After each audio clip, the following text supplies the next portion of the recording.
Assalamualaikum warahmatullahi wabarakatuh. Perkenalkan, saya Hanif Kurniawan dengan NIM 25030730035 dari kelas Fisika E angkatan 2025.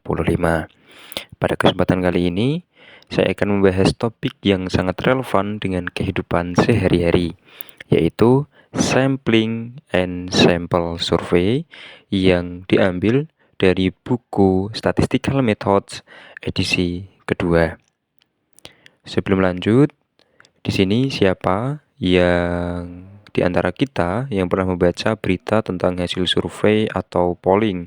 Misalnya 60% masyarakat mendukung kebijakan X atau kandidat A unggul dengan 47% suara. Pertanyaannya adalah, dari mana angka-angka itu berasal? Itulah yang akan kita pelajari hari ini.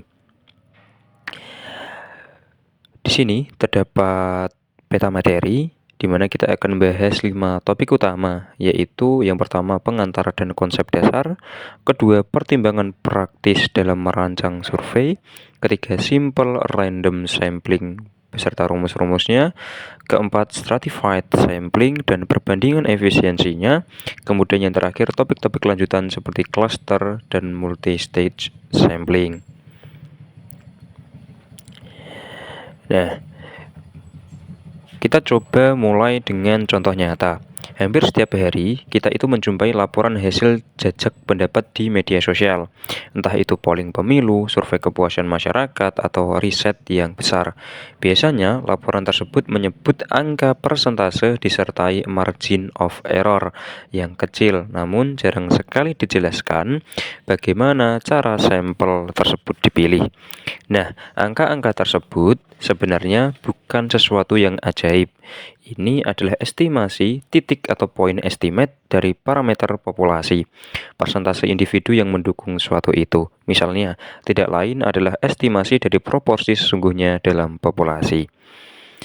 Nah, kemudian yang kedua itu ada margin of error. Margin of error itu yang sering disebutkan biasanya berdasarkan interval kepercayaan 95%. Tepatnya setengah lebar interval tersebut. Jadi, kalau media melaporkan 45% mendukung suatu kebijakan dengan margin of error 2%, artinya kita dapat 95% yakin bahwa proporsi sesungguhnya berada antara 43% dan 47%. Kemudian, cakupan aplikasi sampling. Nah, sampling itu tidak terbatas pada opini publik saja. Buku ini menyebutkan ada beberapa contoh penting, yaitu seperti estimasi produksi hutan, survei sosial ekonomi, inspeksi kualitas manufaktur, dan lain sebagainya. Kemudian kita coba bandingkan sampling dan juga eksperimental. Penting untuk kita membedakan antara keduanya. Perbedaan mendasarnya tentunya adalah bahwa sampling itu memeriksa apa yang ada dalam populasi. Tidak ada manipulasi, hanya observasi saja. Kemudian eksperimen itu memeriksa apa yang mungkin terjadi jika kondisinya berubah. Ada kontrol dan perlakuan di dalamnya.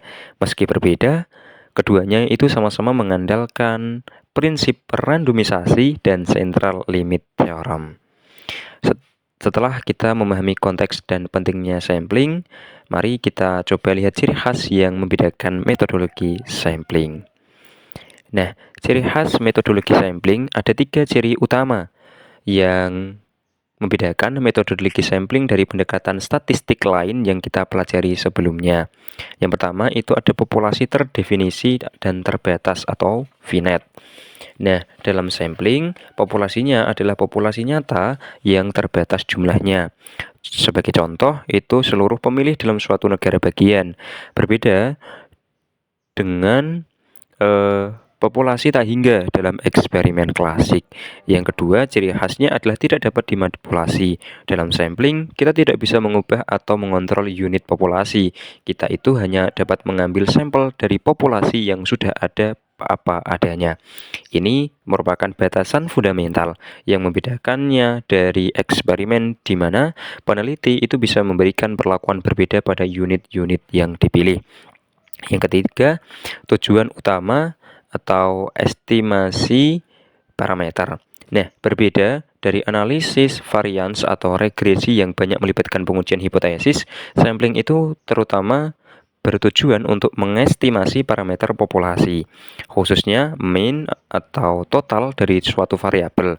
Pengujian hipotesis ini komparatif relatif jarang digunakan dalam konteks sampling. Kemudian prinsip statistika itu tetap berlaku dalam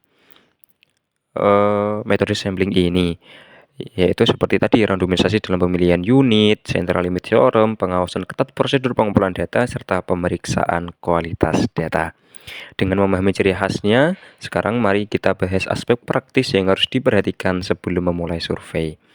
Nah, di sini sebelum kita masuk ke rumus-rumus, di buku ini itu menekankan bahwa aspek non-statistik dalam perencanaan survei sama pentingnya. Bahkan mungkin lebih penting daripada desain statistiknya. Berikut adalah 5 aspek kritis yang harus direncanakan dengan matang. Yang pertama itu definisi populasi. Ini terdengar sederhana, tetapi seringkali jauh lebih rumit dari yang kita bayangkan. Contoh dari buku itu, di buku itu menanyakan apa itu keluarga. Apakah sekelompok mahasiswa di satu kos termasuk keluarga? Apakah pendapatan keluarga itu mencakup penghasilan anak yang kuliah di kota lain dan bekerja paruh waktu?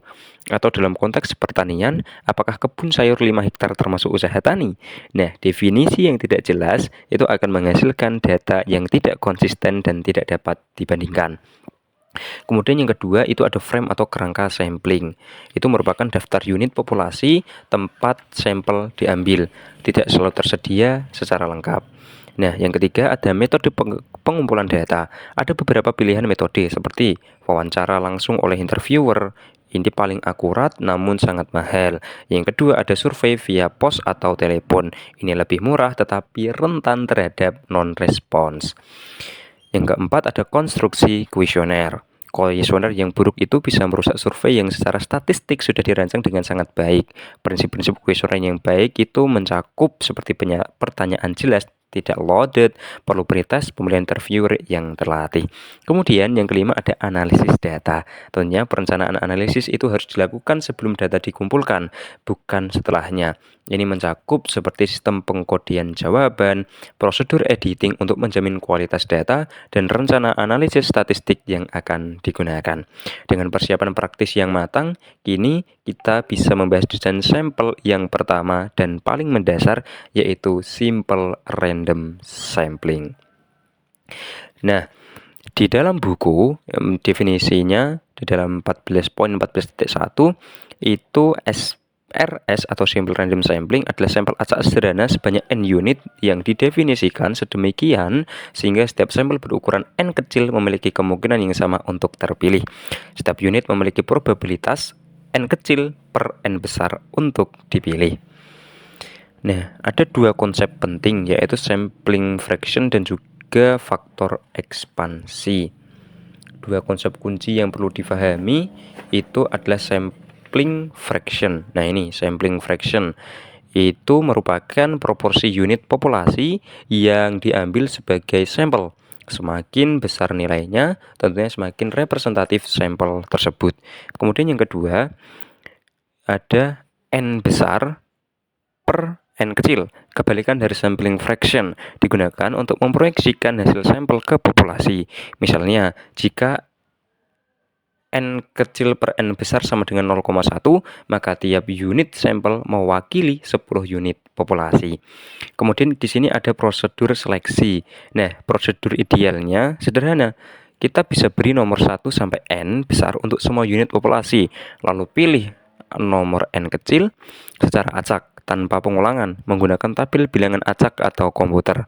Dalam praktisnya, prosedur ini mungkin perlu diadaptasi tergantung bagaimana unit populasi dapat diidentifikasi. Kemudian yang ketiga ada FPC atau Finite Population Correction Factor. Salah satu hal unik dalam SRS dibandingkan dengan sampling dan populasi tak hingga adalah adanya Finite Population Correction Factor tadi atau FPC. Faktor ini itu mencerminkan tambahan informasi yang kita peroleh karena kita mengambil sampel dari populasi yang terbatas ukurannya. Semakin besar N kecil relatif terhadap N besar, semakin besar pula informasi yang kita miliki. Kalau kita mengambil seluruh populasi sensus, kita tahu persis nilai parameter dan variasinya tentu 0. Dalam praktik, jika N kecil per N besar itu lebih kecil daripada 0,05, kurang dari 5% populasi yang diambil, FPC ini bisa diabaikan karena pengaruhnya sangat kecil. Kemudian sekarang kita akan masuk ke rumus-rumus estimasi dalam SRS. Nah, di sini ada 5 rumus kunci. Nah, berikut adalah rumus-rumus estimasi yang digunakan dalam simple random sampling. Semua rumus ini tentunya mencerminkan analogi dengan yang sudah kita pelajari di bab-bab sebelumnya, namun dengan penyesuaian untuk populasi terbatas. Yang pertama, itu ada estimasi min populasi. Estimasi titik untuk min populasi, mu adalah rata-rata sampel Y bar yang dihitung dengan cara biasa. Ini adalah estimasi yang tak bias atau unbiased untuk mu. Kemudian yang kedua ada variasi rata-rata sampel. Variasi dari distribusi sampling rata-rata diberikan oleh variabel Y bar sama dengan dalam kurung ini N besar min N kecil per N tutup kurung dikali sigma kuadrat per N kecil.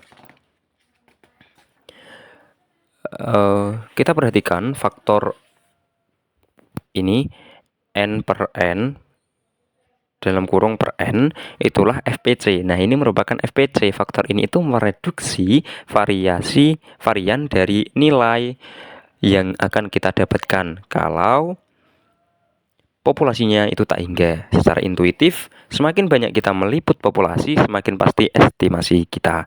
Kemudian yang ketiga itu ada interval kepercayaan Mean dengan rumusnya sebagai berikut ini, yang di sampingnya ini. Dalam praktik, nanti faktor 2 itu digunakan sebagai pendekatan untuk Z-nya dengan nilai 0,025 dalam interval kepercayaan 95%. Nah, seperti itu. Perhatikan bahwasannya S kuadrat itu atau variasi sampel itu menggantikan sigma kuadrat yang biasanya tidak diketahui. Kemudian yang keempat, di sini ada estimasi total populasi. Dalam banyak aplikasi seperti estimasi total produksi padi atau total pendapatan petani, kita itu ingin mengestimasi total populasi N mu, bukan hanya min-nya.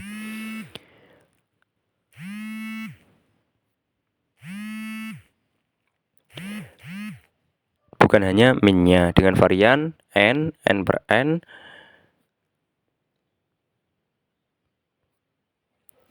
Itu. Kemudian yang kelima itu ada interval kepercayaan untuk proporsi. Ketika variabel responnya bersifat biner, misalnya memilih ya atau tidak, setuju atau tidak setuju, kita itu menggunakan aproksimasi normal terhadap binomial, dilengkapi dengan FPC tersebut. Nah, dengan rumus ini. Nah, disinilah dasar matematika dari margin of error yang sering kita lihat di laporan polling. Besarnya margin of error bergantung pada ukuran sampel N, proporsi yang diestimasi P bar, dan rasio N per N besar. Baik, selanjutnya kita akan bahas alternatif prosedur seleksi, sistematik sampling, dan cara menentukan ukuran sampel yang dibutuhkan. Nah, di sini ada systematic sampling. Langkah-langkahnya itu yang pertama itu kita bisa beri nomor semua unit populasi. Contohnya ini I sama dengan 1, 2, sampai N. Kemudian yang kedua, hitung faktor ekspansi R. Kita harus bulatkan N per N-nya. Langkah yang ketiga, kita bisa pilih bilangan acak R0 dengan syarat 1 itu lebih kecil sama dengan R0. Dengan syarat R0-nya itu lebih besar sama dengan 1 dan lebih kecil dari sama dengan R-1. Kemudian yang keempat, kita harus ambil unit ke R0 plus R, R0 plus 2R. Nah, hasilnya adalah sampel sebanyak N unit plus 1 karena pembulatan R, di mana setiap unit memiliki peluang yang sama untuk terpilih. Keunggulannya utamanya adalah kita itu hanya perlu satu bilangan acak saja, bukan N bilangan acak yang berbeda. Kemudian penentuan ukuran sampel dapat dilakukan dengan cara yang pertama seperti ini, hitung N0-nya, kita bisa mengabaikan FPC terlebih dahulu dengan rumus sebagai berikut. Kemudian yang kedua adalah kita koreksi FPC jika N0 per N besar itu lebih besar daripada 0,05 dengan rumus seperti ini. Selanjutnya kita masuk ke stratified sampling. Nah, stratified sampling ini definisinya adalah populasi itu dapat dibagi menjadi bagian-bagian atau strata yang berisi unit-unit yang relatif homogen. Lalu sampel itu diambil secara independen dari setiap stratum. Analoginya adalah mirip prinsip blocking dalam experimental design, yaitu mengurangi varian error dan meningkatkan presisi estimasi. Nah, cara termudah mengalokasikan sampel ke strata adalah alokasi proporsional. Ini proportional allocation. Sampling fraction yang sama diterapkan untuk semua strata, yaitu N1 per NI sama dengan, ini NI ya teman-teman, NI per NI sama dengan N per N. Keunggulannya itu apa? Mudah diimplementasikan karena aturannya sama untuk semua strata. Yang kedua, sampel bersifat self-weighting. Yang ketiga, rumus varian lebih sederhana. Kemudian di sini ada optimum allocation. Jika kita ingin memaksimalkan presisi untuk ukuran sampel total yang sama, kita itu bisa menggunakan optimum allocation. Alokasi yang memberikan sampling fraction itu lebih besar untuk strata dengan varian dalam stratum yang lebih besar. Nah, di sini itu ada NI per N sama dengan NI sigma I per sigma besar NI sigma kecil I. Artinya, itu strata yang lebih beragam itu mendapat lebih banyak sampel. Ini masuk akal secara intuitif. Kita itu butuh lebih banyak data dari area yang lebih heterogen untuk mendapatkan estimasi yang sama presisinya. Tetapi kelemahannya adalah kita tidak menghasilkan self-weighting sampel, sehingga rumus estimasi lebih kompleks. Dan jika kita estimasi sigma I dari studi sebelumnya tidak akurat, keunggulan optimum allocation ini bisa hilang. Kemudian mari kita lihat seberapa besar perbedaan efisiensi antara ketiga metode ini melalui contoh numerik. Nah, di sini ada efisiensi dan contoh numerik. Di dalam buku itu membuktikan bahwa untuk ukuran sampel total N yang sama berlaku urutan sebagai berikut ini ya teman-teman, yang rumus di paling atas ini. Nah, kemudian kita coba bandingkan. Artinya apa? Artinya stratified sampling itu selalu memberikan varian yang lebih kecil atau sama dengan SRS, dan optimum allocation memberikan varian terkecil di antara ketiganya. Contohnya itu seperti ini teman-teman. Di dalam buku itu tertera seperti ini. Buku itu memberikan ilustrasi dengan populasi buatan berukuran N besar sama dengan 110 unit yang terbagi menjadi 3 strata. Seperti itu. Hasilnya adalah sebagai berikut untuk simple random, kemudian stratified proporsional, stratified optimum. Dari hasil tersebut, interpretasinya adalah stratifikasi secara dramatis itu mengurangi varian 564 ke 59 kemudian ke 32. Artinya stratum 1 itu mendapat sampel terbesar dalam optimum allocation karena variannya paling besar, sigma kuadrat sama dengan 8721. Ingat, hasil optimum itu bergantung pada kualitas estimasi sigma I dari studi sebelumnya. Baik, di sini ada topik tambahan, yaitu ada post stratification, kemudian kuota sampling, dan juga ada tantangan identifikasi strata. Ini bisa dilihat langsung di dalam buku ya teman-teman. Kemudian juga ada topik-topik lainnya yang tidak akan kita bahas pada kesempatan kali ini, yaitu ada multi-stage sampling, ratio atau regression estimate, multiple frame sampling, line transect sampling, capture, recapture sampling, dan juga yang terakhir ada cluster sampling. Secara ringkas, ada 6 poin utama dari yang kita bahas hari ini, yaitu yang pertama ada tujuan utamanya.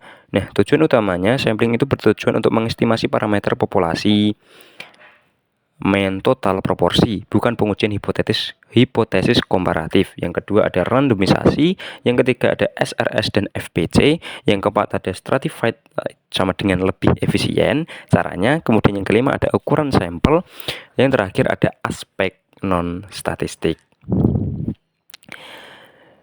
Nah, baik teman-teman, itu sedikit materi pengantar terkait dengan sampling dan sampel survei. Kemudian kita akan mencoba mempraktekannya dengan menggunakan SPSS. Baik, yang pertama di sini saya sudah menyediakan data percobaan, hasil percobaan pengaruh massa beban terhadap periode ayunan bandul sederhana. Nah, dalam eksperimen ini itu digambarkan bahwasannya Seseorang itu mengukur waktu yang dibutuhkan bandul untuk berayun dengan 3 variasi massa beban yang berbeda. Ada 50 gram, 100 gram, dan juga 150 gram. Kemudian setiap massanya diuji coba sebanyak 5 kali replikasi. Artinya total data yang didapat adalah total data yang didapat adalah 15 kali percobaan. Nah, kemudian kita coba masukkan data ini ke dalam SPSS. Oke, kita coba salin. Yang pertama ini data massanya kita coba salin di sini. Ctrl+C.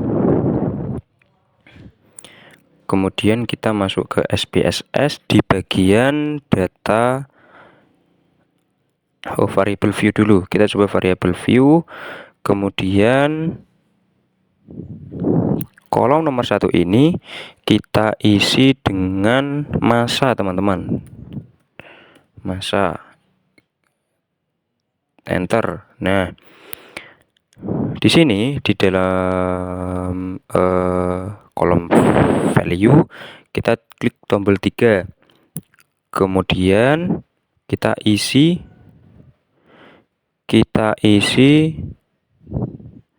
value-nya di sini ada. Oke. Kita oke dulu. Di sini kita coba nomor 3 ini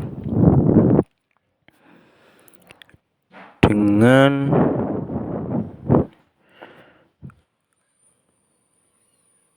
bentar, teman-teman, string kita oke. Oh, nomor ya.